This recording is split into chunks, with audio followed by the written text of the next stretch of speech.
কি জুতা জুতার সামনে কি? ও আল্লাহ গো, জুতার মধ্যে স্বর্ণের নথ কেটে পড়াইছে। আমার এটা নথ না, এটা তালা। এই ব্যাককলের বাচ্চাটা ছাড়া আর কি করবো কত?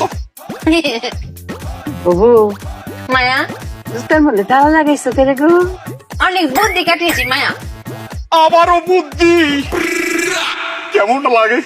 ও বউ, তোমার না কতবার কইরা কই বউ গো, আর তুমি বুদ্ধি কাটাইও না। কেন হিরাবার বুদ্ধিটা কাটাইছো? চুপের একটু কষ্ট, চুপের বুদ্ধি কেউ শুনতেই চায় না। ওফু, কষ্ট যখন একটা, কষ্ট একটু পরে শেষ হইব। এই দেখ, তেরা কুচা পাতার বাটনা বাড়াইছি, মাথা দিয়াম, মাথা করে টান লয়ে ফুবো। শেষ মাসে ইহার বুঝা নেলাই আমরা। কও ক মায়া, পরশু দিনে নজরুল ভাই বাড়িতে চুরি হয়েছিল না, জুতা চুরি হয়েছিল। তখন আমি বুদ্ধি কাটিয়ে বের করেছি, এই চোর যদি আমাদের বাড়িতে আসে জুতা চুরি করছে, তখন এই জন্য জুতাতে তালা মেরে রেখেছি। ভালো করেছি না মায়া? ভালো করেছি না স্বামী? বুদ্ধি গো মায়, তুমি অনেক বুদ্ধি কাটাইছো। অঙ্ক তো জুতার লগে লগে তালাও যদি লয়ে যায়, তো আমও গেল সালাও গেল, তখন কি করবা? আম চালা না মায়া, জুতা আর তালা। ওই তো এখন জুতা আর তালা গেল, তখন কি হইব? এখানেই তো মায়া বুদ্ধি দিয়ে তব্দা লাগিয়ে ফেলেছি। কি বুদ্ধি শুনবেন?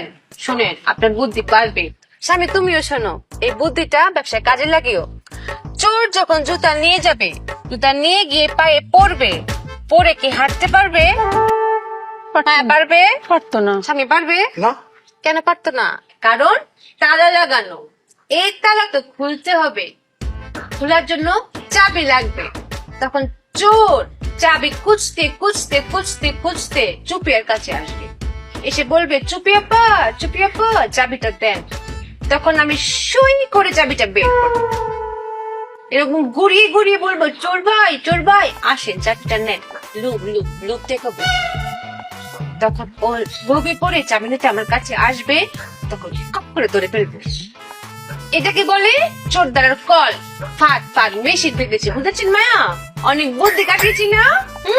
ওরে ব্যাককলের বাচ্চা, চোর কি তোর বাপ লাগে নাকি রক্তের কেউ তোর? রক্তের জন্যই তো না তো, চাবির জন্যই তো। কারণ চাবির চুপিয়ার কাছে। আম্মা, এই জুতাটা বাইরে কিন্তু ব্যাককলের বাচ্চারা মাইরা বলামু। এই চোর কি তোর মতো ব্যাককল যে তোর কাছে আবার আইবো চাবিটার লাগিয়া?